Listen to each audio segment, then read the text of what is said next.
This the Cowboys will go to the Super Bowl. Is the SWBC Mortgage Dallas Cowboys Legends Show. Tony Dorsett has scored his first touchdown as a pro. Broadcasting live from the Cowboys Club at the Star in Frisco. Cody Hill, touchdown, Cody Hill. Brought to you by Geico. 15 minutes could save you 15% or more on car insurance. Mahindra Tractors.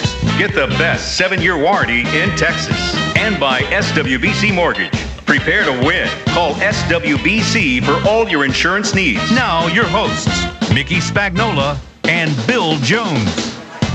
It's 7 o'clock on a Wednesday night at the Star in Frisco, Texas, and that can mean only one thing. It's time for the Dallas Cowboys Legends Radio Show. I'm Bill Jones along with Mickey Spagnola. How you doing, Mickey? I am doing great. Yourself? Doing very well. You have a nice Christmas? It was quick. It was. Very quick. By the time you got finished at the stadium on Christmas Eve? About time to enjoy Christmas. I think Santa probably beat me to the house. And then one day and get back to work. Well, this is our final Dallas Cowboys Legends Radio Show of the 2017 season. And, Mickey, you have saved what I will say is the best for last. We've got a Christmas present for the folks that have been following this show, and I can see there's a lot of people here still enjoying Christmas, right? People get off between Christmas and New Year's. Right. Huh? That's right. And our Legends guest tonight, let's welcome the NFL's all-time rushing champion, the Pro Football Hall of Famer, member of the Cowboys Ring of Honor, Emmitt Smith in the house tonight. Hello, Emmitt. What's up? What's up? How you doing? Now, won't we just tell the people the truth? The reason I am the last one is because I had to cancel about a week ago. But he's a man of his word. He rescheduled. Yes, without a doubt. Absolutely. And you did Nate Newton a favor because Nate filled in admirably last week. Well, Nate, he ran interference for you. Hey, that's just like he did. You know, Nate is always looking for a good opportunity to come shine. Right? And it was his birthday, too. So I told him, I got a real good birthday present for you. That's nice of Nate. And you got a tough act to follow because Nate was putting on a show here. I'm sure he was. That's what Nate does. That's exactly right. He is a showman, without a doubt, in the best word of the sense. But I'm here. We'll see what we got. See, we have a wireless mic, and Nate must have been walking around. Yes, you guessed it. I was just getting ready. I didn't have to tell you walking that. Around, right? shaking hands, sitting down, at people's plates and stuff like that. Egging them on and wondering how they're dressed or what they're wearing. And Nate. I'm quite sure it wasn't quite this cold either. Well, it wasn't, yes. And speaking of a wireless microphone, for those of you in attendance here at the Cowboys Club at the Star in Frisco, we want your questions for Emmitt Smith, and we've got Smacker Miles with the wireless mic. Hello, Smacker. How are you? I'm good. How are you? All right, Smacker. Smacker. That's a great name. It is. That's a great name. Your given name is Catherine, right? Yes, but Smacker since birth, pretty much. Yeah, pretty much since birth. Smacker Did you go around smacking people or something? Smacking my lips together. Okay. All right, Smacker. Okay. Smacker is the daughter of former LSU head coach and Oklahoma State head coach Les Miles. Oh, yes. Hello, Smacker. Yes. You're assistant coach for a couple of years, right? That's right. Yes. And Smacker, right off the top, I want you to tell us how you spent Christmas Eve here at the Star. I had to work in studio for the game, and then my brothers went to the game. My parents were doing some cowboy watching as fans and some Christmas shopping. And then Les was doing Christmas shopping? Yes, I know.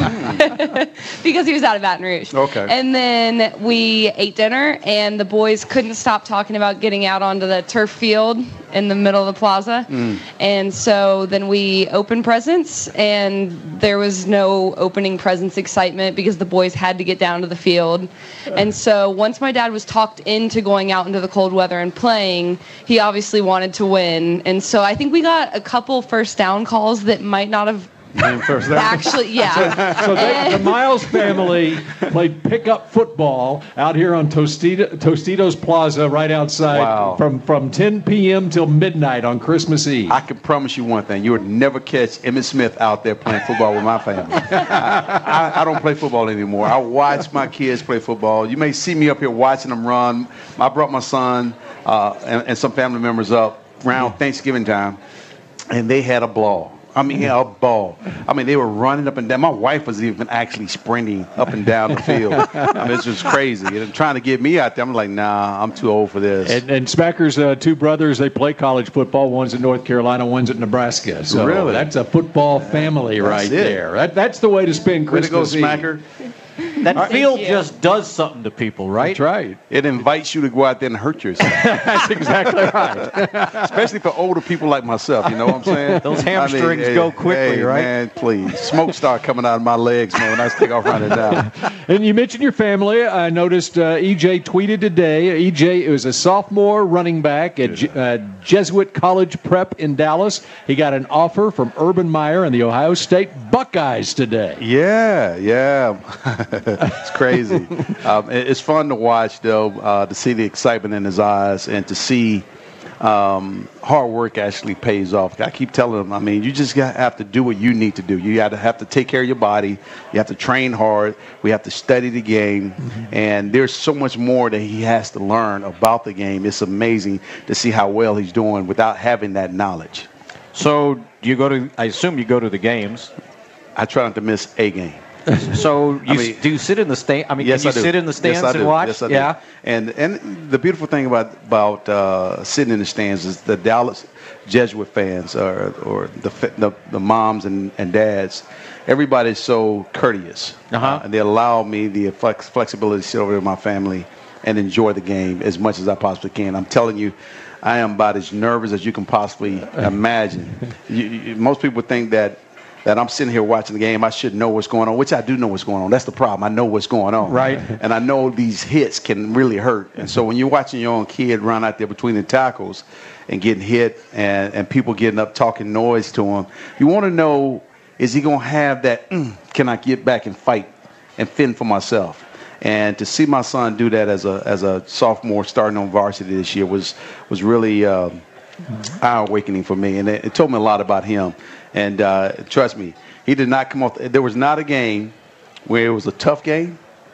Because I've always told him, I said, son, somebody going to get you. And you're going to hear your ears going to be ringing sooner or later. He said, Dad, I heard them bumblebees today. So it's kind of funny to hear him talk about it. Well, I don't know if I could sit there and contain myself. Mick, I'm telling you, I'm moving, I'm dodging, I'm doing all the nervous things you can possibly imagine. It's the most intense moment for 3.5 hours, maybe 4 hours watching a football game with him on the football field. Or even any of my kids at any kind of competition. It's kind of nerve-wracking. So you could probably identify with last Friday night with Steven and Jerry must have been going through. That was the most amazing football game I think I've ever seen. That was the best game I've seen in the last 7 days. I'm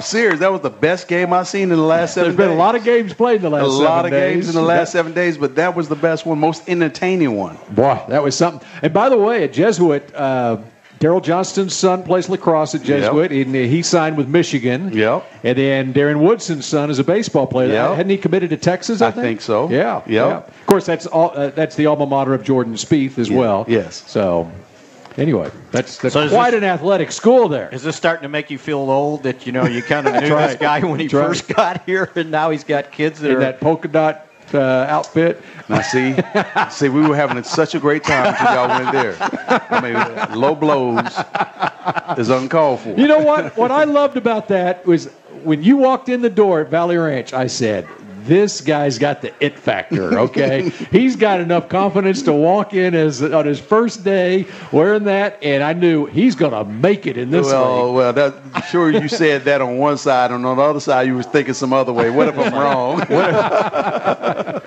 So, and at first day, did Brodsky hand you a playbook right away? No. Make you go to work? Brodsky probably looked at me in my clothes and said, man, what have we gotten ourselves into?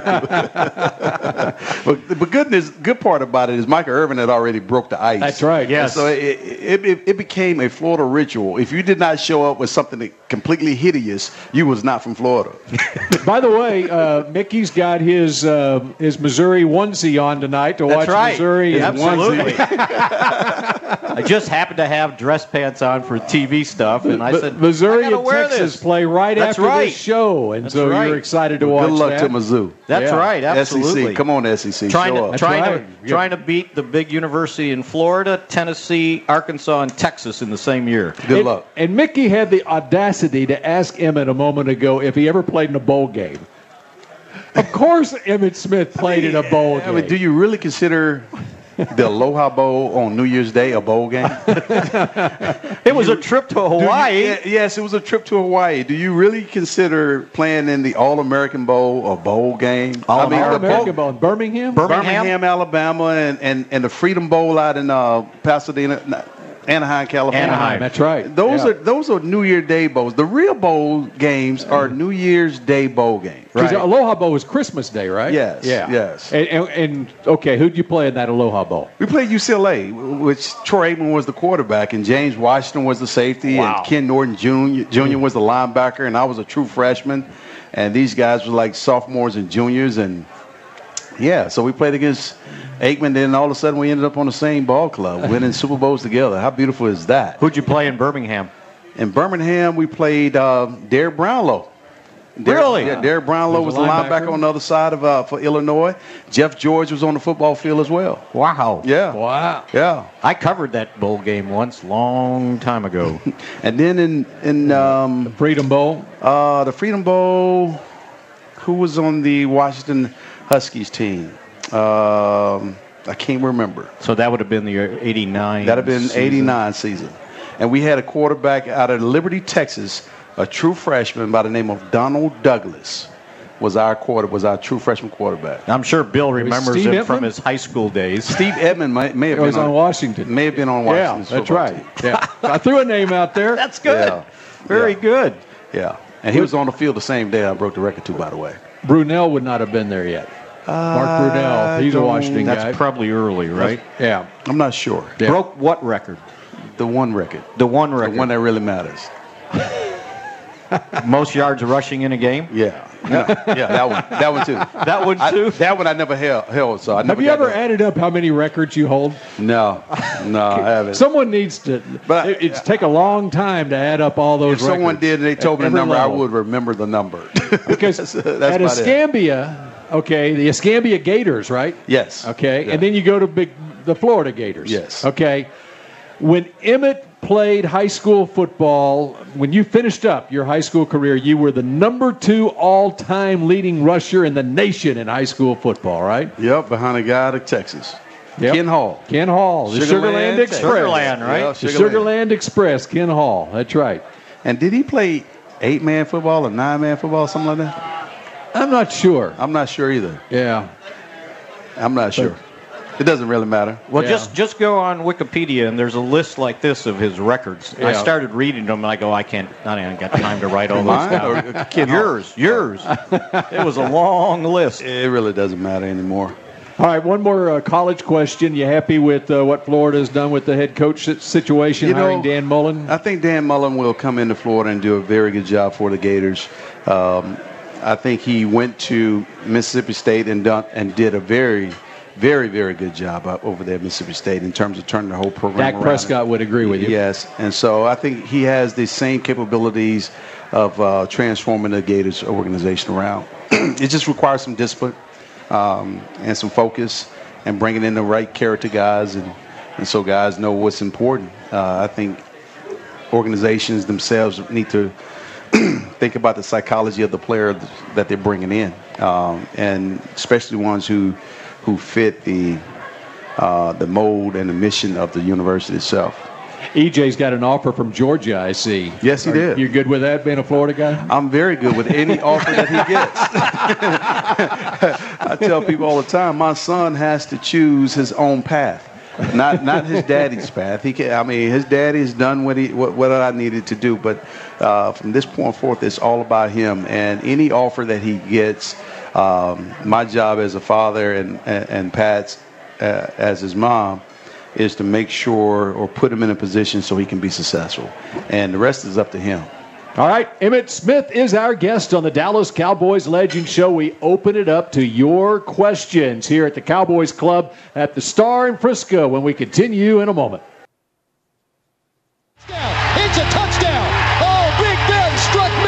the SWBC Mortgage Dallas Cowboys Legends Show. Broadcasting live from the Cowboys Club at the Star in Frisco. SWBC Mortgage presents the Dallas Cowboys Legends Radio Show, and for more than 40 years, SWBC has been helping people, companies, and financial institutions prepare to win in Texas and across the country. Visit SWBC.com to learn more. Bill Jones with Mickey Spagnola. The great Emmitt Smith is in the house. Our final Dallas Cowboys Legends Show of the 2017 season, and Smacker Miles with the wireless microphone. Hello, Smacker. Here with a question from Driscoll. Hey, Emmitt, you know the legendary recruiter Max Mfinger. He once said of you that Max you middle finger. Yeah, middle finger. He knows where you're going, Driscoll. Yes. Does he? Yes, I do. He said you had no speed, basically. He was true. That was true. I didn't have speed. Yeah, and he said you'd fall flat in your face, and he wanted everybody to know that he'd be the first one to say he did. I did do that too. I fell on my face about 18,000 times. So what made you 5'9", such a wonderful, great runner that lasted so long and could do what you did? I mean, you're amazing. You know, I was there when you broke the record, by the way. Well, at Texas Stadium, not at. Yes, sir. Yes, sir. You and 600,000 other people were right? there. That's a tough question for me to answer. All I can say is that God's grace and mercy that have covered me throughout the years that I played the game of football, who also blessed me with the talent to do the things that I've been able to do and be around the people at the right time, had everything to do with all the success that I've been able to achieve. I can't tell you why me, because as you heard, Ken Hall, Sugar Land, Texas, rushed for over more yards than all high school at the time. There have been so many great running backs that have come through the game that has played the game of football. Walter Payton, who set the mark very high. Timing, all of those things had some role in helping me become the all-time leading rusher. So I'm just thankful that I was able to last that long and was built to do the things that I was able to do and achieve the things that I was able to achieve. I mean, I really can't tell you why I was singled out to do this calling. And so I think people are called to do certain things. Things happen every so often in life. And oftentimes we're so busy trying to compare this to that we miss the one thing that really was so important or that was special. And because we're so busy analyzing everything, why this guy, why not this guy, I just say forget it. Just sit back and enjoy the ride, because these are moments that comes far in between. I don't know when this record is going to be broken, but I do believe it will be broken someday. I just hope they'll be around. Well, Emmitt played 15 years, which is amazing, right? It we are is. sitting here talking about Jason Witten finishing his 15th season, yes, which is as many as anybody's played for the Cowboys. Mark Tuinei, Bill Bates, Ed Too Tall Jones, and you did it as a running back, not for the Cowboys, 13 years, but 15 years as a running back. Yeah, that just doesn't happen anymore. No, it's not easy to do because once you reach that threshold, if you are in the system like I was in the system from 90 to 2002, we had a little bit of a change in 98, 99 time frame when Chan Gailey came in. But when you're in the system like that for such a long time, it's not about the game wearing on you. It's the mental part that's wearing on you. It's the training. It's games like we just saw this past weekend, right? And going into the off season with that bitter taste, and when you start back to training all over again, and you starting to get up at 5 o'clock in the morning and going back into the gym, and you starting to train all over again for about 6 months to prepare for what the season has in store for you. It's that grind when you reach 30 and 31 and 32 years old, let alone if you have a family. If you have a family around that time frame, and so you just start to look at things a little bit differently, and so you look forward to the actual transitioning from the game into what I would call real life. And Emmitt, I remember Emmitt telling me the key thing for him was not to be great 1 year or 2 years. That consistency was basically his goal, and he ended up setting an NFL record with 11 consecutive 1,000-yard seasons. Well, that's how you do it. I mean, consistency to me is truly the key to life. I mean, you're either being consistently good, consistently mediocre, or consistently worse. All of those things are possible. You have to choose which one of these things you really want to do. So you can prepare yourself for classes and everything else and come to class with the proper attitude, with the mindset that I'm going to learn today, or you can begrudgingly go to class and just sit there and not and just sit there and then figure out, okay, I'm going to study later on and pass off. So you can procrastinate as long as you want to. But if you have this mindset of focus, commitment, and dedication to the mission, then you know why you get up every morning at 5 o'clock in the morning. You know why you make the personal sacrifices that you have to make the sacrifices for. And you know why certain things are important. Just to put in perspective, I mean, 18,000 career yards. DeMarco Murray had it 18,000 plus his 1 year in Dallas in 2014. Zeke last year, 1,800. I mean, Zeke had 1,800 last year. They'd had to put 10 in a row together to get to 18. That's amazing to think that that was a great season, and to put 10 of them in a row would be what they would have to do to match what Emmitt did over a 15-year career. Well, it's incredible. I mean, it's tough.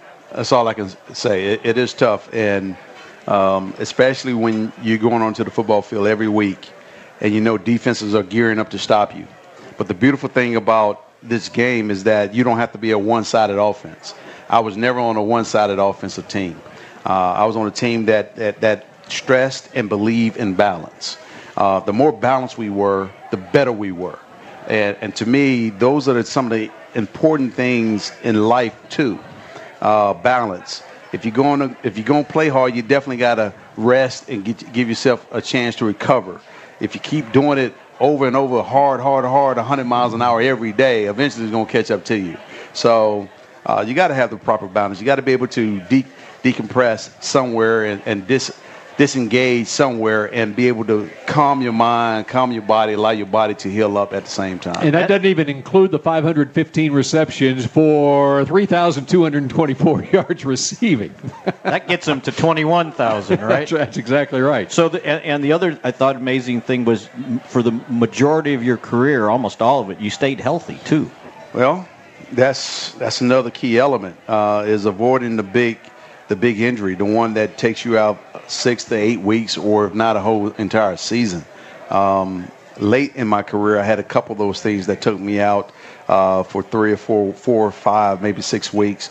But for the majority of my career, I've been healthy throughout the majority of it. So, what's your theory on? There's so many injuries these days in the NFL. Whether it's running backs, you name the position, there's injuries, and we've had some of our legends on, including Too Tall Jones, talked about the current CBA, the workouts, the practice schedule, and the little that they can do now, right, and their off-season regimen, which you obviously had an intense one that started at 5 o'clock in the morning. Right. What's your theory on why there's so many injuries now? I think if you are not prepared for what you're physically about to go through, it's going to catch up to you eventually. You cannot hold these guys back in practice and then turn them loose on Sunday and expect something not to happen physically to somebody. You have to condition the body to be beat on. And when your body makes the adjustments and get pounded enough to where now you're in a nice little groove, then I think you can handle what's out in front of you. But not to physically go through some type of physical activity throughout the week and only do it once a week or once or twice a month. It's not good when you get on the football field. They always taught us, do not do things half motion. You got to do everything full speed. And so if you're not doing it full speed in practice and then you get in the game and you go full speed, something's going to give. Watching the kid last week in the Highland Park game, right, and the kid that hurt his knee. In practice, he probably was just gingerly going back, taking his time and not putting a whole lot of pressure on that knee. And then when it came down to the game where he absolutely had to plant in order to throw that ball at full steam, the knee gave out on him. The knee could not take it. And it was already weak. But the body is also similar. If the body's not conditioned to take this pounding, and so when you put me in the game on Sunday and you expect me to carry the ball 20 to 25 times a game, something's going to give eventually. I may be young today, but tomorrow, this body's going to get softened. So having said all that, and I had to tell this story last week, when Ezekiel Elliott was coming back, hadn't played football in 6 weeks. They go to practice, and they're certainly not getting knocked around. And somebody said, well, doesn't he need to? It might take some time. He's going to get knocked around. I said, let me tell you this story. So we can take you back into the 90s, and it was one of those training camps where they didn't want you to participate in the preseason games. Right. And so I go up to Emmitt and I say, well, don't you need to go out and get hit and kind of get used to, what it feels like to get hit? And he looks at me like I was cross-eyed, and he goes, are you crazy? He goes, I know what it feels like to get hit. I don't need to be reminded. No, I don't need to be reminded of what it's like to get hit, but I do need to be around the bodies. Right. The bodies have to be, I have to be around the bodies, and the guys have to be slapping at my arm and getting in the way so it triggers my instincts to move and react in a certain way. So I see things coming at me in a different kind of way. And it's simulating actual game situations. And so as long as I can simulate game situations in somewhat of a real sense, then I can react, respond. You can soften the blow. Yeah, I can soften the blow. Yeah. But once the game is on, I'm going to be intense, I'm going to be focused, and I'm going to try to deliver as many blows as I possibly can. Now, to your point. Yeah. Your body is sore. After every game is going to be sore. But when you prepare for it, it may not be as sore if you prepare throughout the course. So you're figuring like yesterday and today, Ezekiel Elliott was pretty sore. I'm sure he was. Yeah. Because he had about 15, close to 19 carries before half. That was the first half. Yeah, that was the first half. And if you notice, the third quarter, he didn't get the ball much at all. Fourth quarter, he didn't get the ball much at all. Especially down on the goal line. So he probably ended up with like 21 carries, 22 carries or something like that. I think it was 24, yeah. Okay, so, they needed him to carry the ball 30 times. They really needed him to carry at least 3 more. I don't know if he was ready for it. I think one more and he would have found the end zone. All right, we continue with Emmitt Smith on the Dallas Cowboys Legends Show in a moment. It's a touchdown! It's a touchdown! Oh, Big Ben struck midnight! To the SWBC Mortgage Dallas Cowboys Legends Show. Broadcasting live from the Cowboys Club at the Star in Frisco. Dallas Cowboys Legends Show is brought to you by SWBC Mortgage. For more than 40 years, SWBC helping people, companies, and financial institutions prepare to win in Texas and across the country. Visit SWBC.com to learn more. With Mickey Spagnola, I'm Bill Jones. Emmitt Smith is in the house tonight. Our final Legends Show of the 2017 season. Smacker Miles with the wireless microphone. Big crowd tonight. Lots of questions from the crowd. Hello, Smacker. Hey, here's Kenneth. I always enjoyed watching you on the field, but then your second career on the dance floor, I need to ask who was a harder coach, Jimmy Johnson or Cheryl? Oh, my gosh. Cheryl Burke was unbelievably hard. No, Jimmy was excellent to play for. But I would put them both kind of like in the same mode because Jimmy drove you and forced you to become or make a decision. Do you want to be good or do you want to be average? If you want to be average, you're not going to play for me. If you want to be good, you can be around for a long time, but you're going to have to work. Cheryl was kind of the same way. She's like, okay, in order for us to be in a position to win, we got to put in X amount of hours of work. And I had to make a decision. Okay, do I want to put in X amount of work and be average? Or do I want to put in many hours as I possibly can to be somewhat decent? And so I chose to be somewhat decent and allow the rest of the world to decide whether or not decent was good enough. So the competitive juices kicked in. Oh, without a doubt. Without a doubt. I mean, I actually thought, I fooled myself. I talked to Jerry Rice before I did the show. And I said, Jerry, I'm thinking about doing the show. He said, well, man, let me just tell you this. it's going to be a lot of work.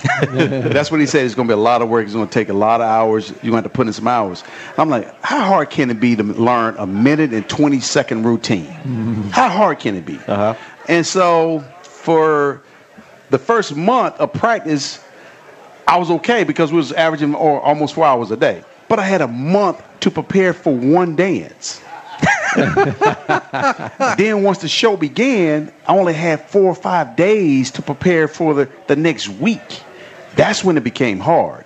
And so for almost 2 weeks there until Jerry Springer beat me.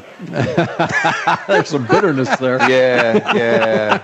No, I mean, that's kind of embarrassing. I love Jerry Springer, but Mick, that's like you beat me down. I mean, I couldn't take it. And so I actually put down everything that I was doing, and we went from 4 hours to 8 hours, and from 8 hours to 12-hour days.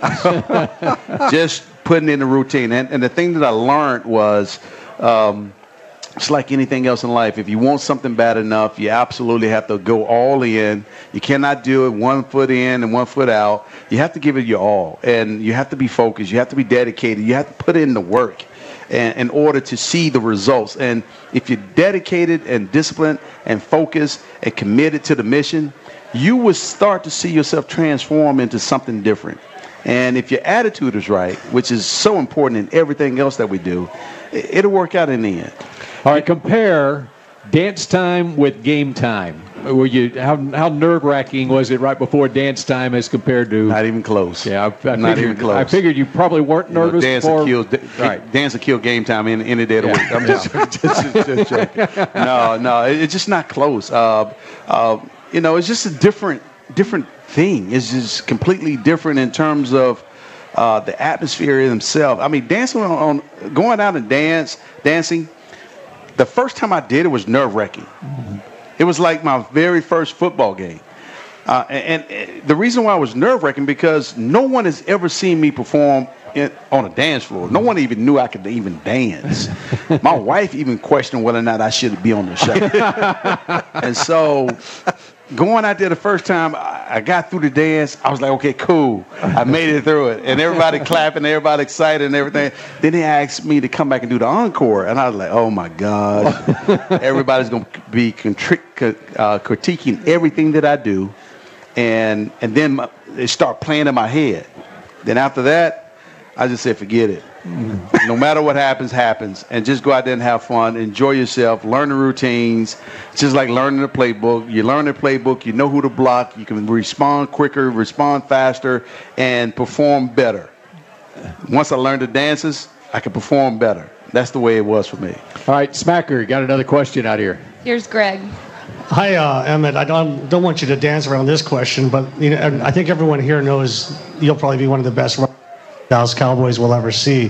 What advice, if any, would you give to someone like Ezekiel Elliott coming off of his 6-game suspension so that he can experience the same success that you have? I would tell Zeke like I would tell a young Emmitt Smith. Trust the process. Focus on your career. Your career can be short or it can be long. Take advantage of this opportunity because opportunities like this do not come that often. And when you leave the game, you will be completely thrown off and completely overwhelmed by how difficult it is to transition from this sport that you have dedicated 99.9% of your life to something different. And matter of fact, you will be behind the curve. This is how difficult it is. He starts at 20. Someone else starts at 20. He's mastering his football craft. Someone else is mastering their business craft. By the time they both reach 30, this person over here is running their own company. This guy right here is about to start all over again. And it's a different thing when you walk into the room and someone knows twice as much, if not 20 years of experience more. Because of that time that has elapsed, because you're losing educational time, you're losing on-the-job time, you're losing actual practical knowledge of in the business and in the workings or in the know-how of how to relate to different people. Because now everybody in this level It's all about relationships. And the only relationships you have established are the ones in the locker room. And then when you have to get out of the locker room, it's like, okay, how do I go up and talk to this person or that person? How do I ask for help when I need help? How do I seek advice from this person and all that? And it's kind of intimidating. That's one reason why I think some guys get stuck in this place to where I'm just going to sit still. Mm-hmm. And sitting still is not the place that you want to be in, because now you're not stimulating your mind. You're not exercising your true gifts, and your gifts are more than just the sport itself. You have a lot more to give back to the world. You have a lot more to give to yourself, and you should expect more of yourself. So I would say those things to a young Emmitt Smith as if I was talking to a young Ezekiel Elliott. So, having said that, how many business irons in the fire do you have going now? Too many. So, like, do you have to work every day? Yes, I go to work every day. Every day? Every day. Every day I go to work. And I don't have a problem with it. Every day I went to work when I played football. Uh-huh. Every day I go to work now. And so, to me, it's no different. The arena may have changed. The processes may have changed. Now I'm creating these new processes for myself, or have created these new processes for myself and my team. And so it's not all about me any longer. It's about being a leader. It's about inspiring others to their level of greatness within our organization. It's about being a strategic thinker and a strategic planner. It's about creating this succession plan for myself, and grooming someone behind us to step right into the fold and do those things. It's about corporate organization. It's about all these different things that you never thought about. And it's kind of cool, because I still get to mingle with people like you and others, and people that are like-minded, that need help, and we offer a service to help them fulfill their vision for their corporations and others. It's a great thing when you see it all come together. The Super Bowl is when they win. Right. It's not when I win, it's when they win. Because when they're happy, I'm happy. So what's your latest one? How about if we just pare it down to that? My latest one. Business venture, because I know you got a bunch going. Put it this way, I got some announcements coming out in the first quarter. Oh, okay. There you go. Everybody stay tuned, right? Stay tuned. Just stay tuned. The key for a post-football life is finding what you're passionate about, right? That is the key to anything in life. Not necessarily, anything in life. Post-football life, anything in life, you have to be passionate about what you're doing. And I am just as passionate about what we're doing at E. Smith Legacy Holdings as I was at football. All right, we continue with Emmitt Smith on the Dallas Cowboys Legends Radio Show in just a moment. Hi. Member of Cowboys Nation. Back. It's a touchdown. It's a touchdown. Oh, Big Ben struck midnight. To the SWBC Mortgage Dallas Cowboys Legends Show. Broadcasting live from the Cowboys Club at the Star in Frisco. Final 10 minutes or so with Emmitt Smith here on the Dallas Cowboys Legends Show from the Star in Frisco. We're in the Cowboys Club. It's brought to you by SWBC Mortgage for more than 40 years. SWBC helping people, companies, and financial institutions prepare to win in Texas and across the country. Visit SWBC.com to learn more. And here's one of life's oddities that we have here with Emmitt Smith. I was just looking back. 25 years ago today, you guys beat the Atlanta Falcons in the last game of the season in 1992. Really? Did you have to play in that game? I don't even remember. 92 was a good season. 92 happened to be a good season. Did we play the Falcons? The last game of the season. Remember, you clinched the was it at Texas Stadium? Or was it in Atlanta? It was in Atlanta. No, I take it back. The week before, you clinched against Atlanta. Okay. And then you played the Bears to close out the season. Right. The Bears, and somebody fumbled. We played the Bears at Texas Stadium. 27-14. Who was it that fumbled, and Jimmy made it? Jimmy made an example out of him. Yeah, man. That was a bad situation. So do you think you played in that last game? Didn't you have any? You already had clinched against Atlanta. Yeah. I do remember specifically getting a handoff on the left-hand side, running on the left side, Michael Irvin making a block, cutting up inside, Richard Fain, my former Gator teammate, reaching out, missing the jersey, and I'm running on up the tunnel for the touchdown. That's amazing. What a memory. That was a matter of fact. I led the league in rushing on that particular run. Yeah, you did. Yeah. And then you became the first running back to lead the league in rushing and win a Super Bowl. Yeah. What do you remember most of that 92 season? It's 25 years ago. It's 25 years ago, but it seems like it was just yesterday. That was the year that we felt like we could go all the way. Prior to that, we lost to Detroit the year before in the playoff in Detroit. And on the plane ride back, everybody on the football field, even though we lost the game, felt like this year, 92, was going to be our year. It was our first year with Norv Turner, or our second year with Norv Turner. And we had learned the system. We were getting better in the system much quicker than most people had anticipated. And we were we were a very good football team. No kidding. I mean, depth-wise, we had more depth than you can possibly imagine in all the other positions, except for the running back position. Didn't need depth there. We didn't have depth there. But everything was in place. And we just went on a tear. It was just a great year for us. And we were so consistent, so confident.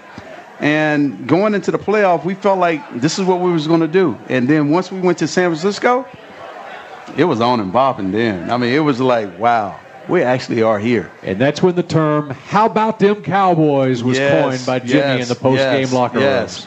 Because, I mean, no one gave us a chance. I mean, really gave us a fair chance because we were too young again. Right. There were so many things that they said that we could not do because we did not have the experience. The only guy we had on our team at the time that played in the Super Bowl was Charles Haley. And Charles brought so much to our ball club, so much just toughness, an extra level of toughness. Not only did we have fast guys on our defense, but our defense was just killer. Our defense did not get the credit it deserved. What do you remember most of that NFC title game? Because that was really turned out to be the NFL championship game. Yeah. I think the night before we played in that game, I think it was a rainstorm for sure. Yes. And the field was absolutely horrible. Mm-hmm. It was in the worst shape I've ever played, worst field I ever played on in terms of an NFL field. But, I mean, I just remember just being about as calm and cool as we can possibly be, not worried, not concerned. Just didn't want to be that guy to make that big mistake. Wanted to be the guy that make the plays. And we knew Jerry Rice was over there, Steve Young, Joe Montana, and the great San Francisco 49er team was over there. We knew what they had, but we just believed in each other. I mean, it was crazy how calm everybody was and how excited at the same time. We was enthusiastic to go out there and play and showcase our talent, but we had this sense of calmness.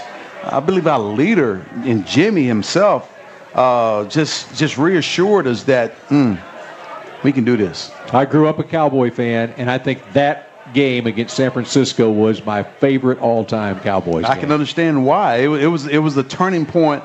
It was the changing of the guards right then, and that we actually had to go and snatch something out of someone else's mouth and gain control of that thing, and we did. And for me, I was just to the point where this is our moment, this is our time, and we get past this game.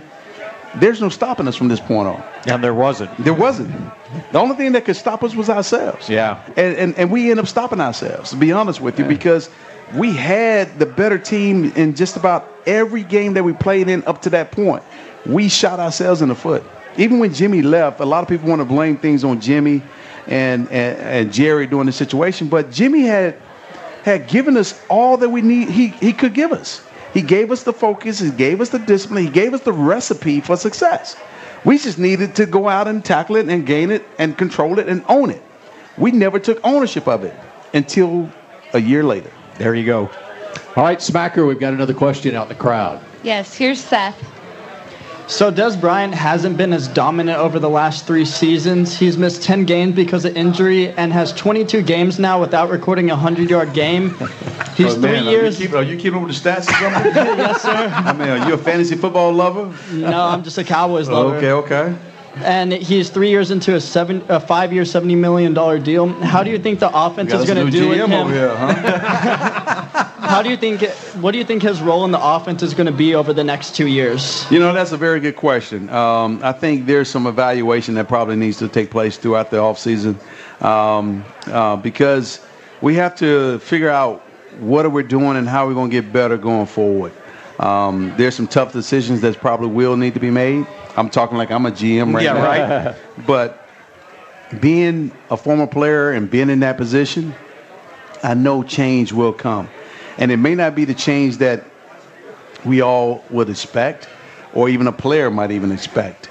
But you cannot be naive to the fact this is a business. And the Dallas Cowboys need to improve across the board. And they're going to do everything they possibly can to improve across the board. And unfortunately, in doing such, some players, and I'm not saying this is going to be Dez's case, I'm just simply saying that players that we know and love might not be here next year or might be playing a different role. And they have to learn how to get comfortable with that. And so, or find another job because this is one of those opportunistic opportunities.